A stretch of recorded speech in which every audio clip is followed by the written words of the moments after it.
అయితే అందంగా ఉన్న స్త్రీని వివాహం చేసుకున్న తర్వాత తన స్వరూపం కానీ మారిపోయిందంటే తన మీద ప్రేమ తగ్గవచ్చు. హల్లెలూయా. లేకపోతే పదవి లేదని, లేకపోతే ఉన్నతమైన స్థితిలో లేవని, లేకపోతే ఈ రకాలుగా లోకంలో ఉన్న వ్యక్తులు వాటిని చూసి మనుషులను ప్రేమిస్తారు. అయితే దేవుడు నిన్ను నన్ను ప్రేమించడానికి కారణం ఏంటంటే, నిన్ను నన్ను ప్రేమించడానికి కారణం తన స్వరూపాన్ని ఇచ్చాడండి, తన రూపాన్ని ఇచ్చాడండి. కాబట్టి తన స్వరూపం, తన రూపం నీకు దయచేయడమే కాకుండా నీకు నాసికాంధ్రాల్లో జీవవాయువుని ఓదగా నరుడి జీవాత్మ అయ్యను. కాబట్టి నీలో జీవాత్మను కూడా ఉంచాడు. ఎందుకంటే తన పోలికలో తన స్వరూపంలో నిన్ను సృష్టించడానికి కారణం ఏంటంటే, సృష్టికర్త అయిన దేవుని నువ్వు ఆరాధించడానికి, సృష్టికర్త అయిన దేవుని నువ్వు స్తుతించడానికి, ఆయన గణపరచడానికి ఆయన స్వరూపాన్ని నీకు ఇస్తే, అపవాది అనే వ్యక్తి లోకానికి పాపాన్ని తీసుకొచ్చాడు. హల్లెలూయా. అందరూ పాపము చేసి దేవుడు అనుగ్రహించిన మహిమను పొందుకోలేదు. కాబట్టి ఈ యొక్క పాపంలోని పడిపోయిన వ్యక్తి దేవునికి దూరం అయిపోయాడు, దేవుని ప్రేమకు దూరం అయిపోయాడు. హల్లెలూయా. ఈ దేవుని ప్రేమకు దూరం అయిపోయిన ప్రతి వ్యక్తిని కూడా మళ్ళీ తన దగ్గరకు తీసుకుని రావాలని ఒకే ఒక ఆలోచన కలిగి ఉన్నారు. ఏంటంటే, యేసు క్రీస్తుగా, ఒక రక్షకుడుగా, ఒక విమోచకుడుగా ఈ లోకంలో నిన్ను రక్షించడానికి ఈ లోకానికి వచ్చి ఆయన నిన్ను ప్రేమిస్తూ ఉన్నాడు. ఏంటంటే, దేవుడు లోకమును ఎంతో ప్రేమించాడంట.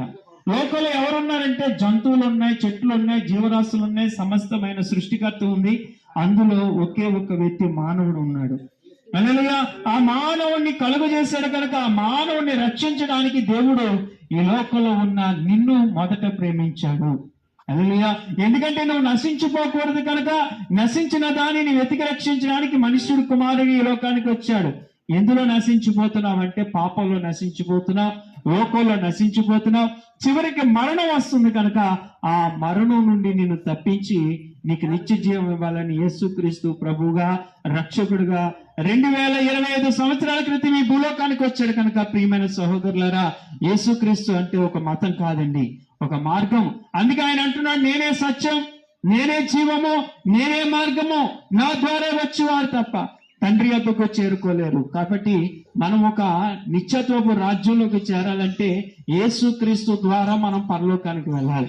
యేసుక్రీస్తు ద్వారా పరలోకానికి ఎలా వెళ్ళగలుగుతాం ఏంటంటే, యేసుక్రీస్తు ద్వారా మన పాపాలకు విమోచన కలుగు చేశారు. హల్లెలూయా. ఎందుకంటే అందరూ పాపము చేసి దేవుడు అనుగ్రహించిన మహిమను పొందుకోలేదు. ఆ మహిమలోకి వెళ్ళాలని యేసుక్రీస్తు ప్రభువే లోకానికి వచ్చి నీ కొరకు తన శరీరాన్ని, తన రక్తాన్ని, చివరికి తన ప్రాణాన్ని కూడా నీ కొరకు దారపోశాడు. ఇందులో ఏముందంటే ప్రేమ ఉంది. హల్లెలూయా.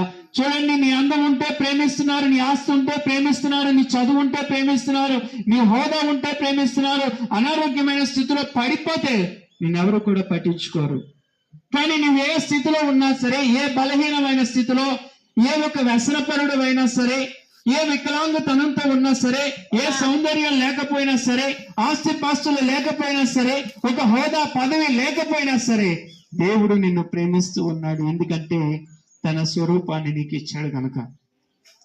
ఆ స్వరూపాన్ని మళ్ళీ ఈ లోకంలో నశించిపోకుండా, పాపంలో ఆ కూరుకుపోకుండా, మరణానికి దగ్గర కాకుండా ఉండడానికి దేవుడు నిన్ను ప్రేమించి ఆ పాపము ఊబిలో నుంచి నిన్ను పైకి లేవనెత్తి నిత్య జీవ రాజ్యానికి చేర్చడానికి యేసుక్రీస్తు ప్రభు ఈ లోకానికి వచ్చాడమ్మా. యేసుక్రీస్తు ప్రభు అంటే ఒక మతం కాదు, ఒక మార్గం. నువ్వు ఈ లోకంలో ఎన్ని సంవత్సరాలు జీవిస్తావు? 60, 70, గట్టిగా ఆయుష్ ఉంటే 100, 120 సంవత్సరాలు. ఈ ఆయుష్ను ముగించుకున్న తర్వాత ఈ లోకాల్లో నుంచి నువ్వు వెళ్ళిపోవలసిన రోజు ఒక రోజు ఉంది.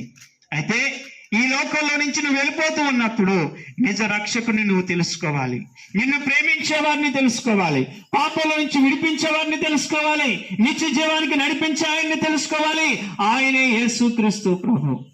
ఆ ప్రభుని ఈ రోజు మీకు పరిచయం చేయాలని మీ దగ్గరకు వచ్చాం. అందుకనే దేవుడు లోకముని ఎంతో ప్రేమించి కాగా తన అద్వితీయ కుమారుని యందు విశ్వసించువాడు నశింపగా నిత్య జీవం పొందినని దేవుని లేఖనం సెలవిస్తుంది.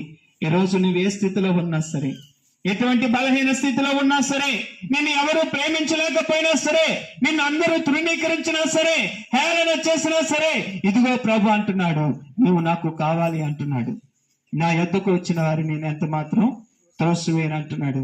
కాబట్టి ఈరోజు ప్రభు దగ్గరకు నువ్వు రావడానికి సిద్ధమేనా? ఆయన ప్రేమను పొందుకోవడానికి సిద్ధమేనా? నీ పాపంలో నుంచి విడిపింపబడడానికి నువ్వు సిద్ధమేనా? నిత్య జీవరాజ్యానికి నువ్వు నడవడానికి సిద్ధమేనా? ఇదిగో ఈ వార్త నీ కొరకే, ఈ సువార్త నీ కొరకే, ఈ మంచి వార్త నీ కొరకే. నువ్వు నశించిపోకుండా నిత్య జీవరాజ్యంలోకి చేర్చడానికి ప్రభు సహాయం చేయాలని కోరుతూ ఈ మాటలు వింటున్న మీరు, మీ దగ్గరలో స్థానిక సంఘం ఉంటే అక్కడికి వెళ్ళండి. దైవ శాఖల ద్వారా మంచి మాటలు మీరు వినండి. నిత్యత్వపు రాజ్యానికి కావలసిన గొప్ప ధన్యతను మీరు పొందుకొని మీరు ప్రభువుల నందు విశ్వసించి రక్షణ పొంది నిత్య జీవ రాజ్యానికి చేరుకోవాలని ఆశపడుతూ మా మాటలు ముగిస్తున్నా. దేవుడు మిమ్మల్ని దీవించి ఆశీర్వదించును గాక. మా మధ్యన ఉన్న దైవ సుందరం ఎరుగరంట యేసు ఒక్కడే చూచునంట. యేసు యొద్దకొచ్చి దాన్ని శుద్ధి చేసుకోమంట. యేసు యొద్దకొచ్చి దాన్ని శుద్ధి చేసుకోమంట. ఓ మానవా ఒక్కసారి యోచించుకో.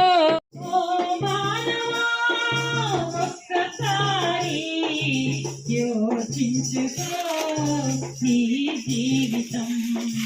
ఓ మానవా ఒక్కసారి యోచించుకో నీ జీవితం.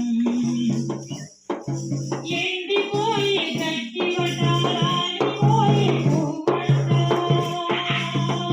మహోన్నతుడ, సర్వాధికారి, సర్వ సృష్టికి నిర్మాణకుడ, ఆశ్చర్యకరుడు, ఆలోచనకర్త, నిత్యుడికి తండ్రి, నీ వందనాలు, స్తోత్రములయ్యా. పాపంలో చీకటిలో కొట్టిపోయిన నన్ను మమ్మల్ని ఎతికి రక్షించి నాయన నీ గొప్ప భాగ్యాన్ని మాకు ఇచ్చినందుకు నీకు స్తోత్రములు నాయన. ప్రతి నెల ప్రతి గ్రామానికి కూడా ప్రభా ఎన్నో కిలోమీటర్ల నుంచి మమ్మల్ని నడిపించి ప్రభా ఇలాగ సువార్త నడిపిస్తున్నందుకు మీకు స్తోత్రములయ్యా. మేము నశించిపోయిన అయ్యా మాకిచ్చిన మేము ఎక్కడ నశించిపోతామని ప్రభా నాయన మాకిచ్చిన భారాన్ని బట్టి మీకు స్తోత్రాలు చెల్లించుకుంటాం. ఈ గ్రామాల కోసం నెలంతా కూడా నాయన ఈ బిడ్డల కోసం ఈ గ్రామం కొరకు నాయన ఎంతో ప్రార్థన జరిగినందుకు మీకు స్తోత్రములు నాయన. ఈ గ్రామాన్ని మీరు జ్ఞాపకము చేసుకోండి నాయన. ఈ ప్రజల్ని మీరు జ్ఞాపకము చేసుకోండి నాయన. అయ్యా వీరిలో మీరు ఉండండి ప్రభా. నిజమైన దేవుడు నీవని తెలుసుకుంటే కృప దయచేయండి ప్రభా. ఈ గ్రామానికి క్షేమము కలిగించండి ప్రభా నాయన. చీకటి శక్తులు బంధించండి ప్రభా. వాళ్ళలో మంచి వెలుగును దయచేయండి ప్రభా. ఎవరు ఇబ్బందుల్లో ఉన్నారో వారి ఇబ్బందులు తీర్చండి ప్రభా నాయన. ఎవరు అనారోగ్యంతో ఉన్నారో ప్రభా వాళ్ళ అనారోగ్యాన్ని మీరు తొలగించండి నాయన. ప్రతి ఒక్కరిలో సంతోషము సమాధానము కుటుంబాల్లో మీరు అనుగ్రహించమని వేడుకుంటున్నామయ్యా. ఈ గ్రామ ప్రజలందరినీ పెద్దల్ని జ్ఞాపకం చేసుకోండి అయ్యా. గ్రామాన్ని వెళ్ళే వారిని జ్ఞాపకము చేసుకోండి. వారి పాడి పంటల జ్ఞాపకము చేసుకోండి. వారి పశువులు జ్ఞాపకము చేసుకోండి. వారి బిడ్డల్ని జ్ఞాపకము చేసుకోండి. వారి భర్తలు భార్యలు జ్ఞాపకము చేసుకోండి ప్రభా. క్షమాభివృద్ధిని ఇక్కడ కలిగించండి అయ్యా. అయ్యా మేము వచ్చి ప్రార్థించి వెళ్తాము కానీ కార్యము చేయవలసిన దేవుడు నీవు కాబట్టి నాయన. ఇక్కడ నాయన స్థానికులు ఉంటారు ప్రభా నాయన.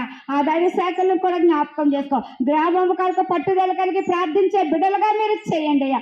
ఒకరినొకరిని పురి కలపండి బాబు. నీకు స్తుతులు స్తోత్రాలు చెల్లించుకోండి. ఈ గ్రామాలన్నీ కూడా నాయన నీ మహిమలో నాయన ఒక రాజు ఎత్తబడిన గుంపులో ఉండడానికి సహాయం చేయమని ప్రభా మా కొద్ది మనవులు నీ పాసంది చేర్చి ప్రతిఫలం దయచేయమని యేసు నామమును పెట్టుకుని అడుగుచున్నాను తండ్రి. ఆమేన్.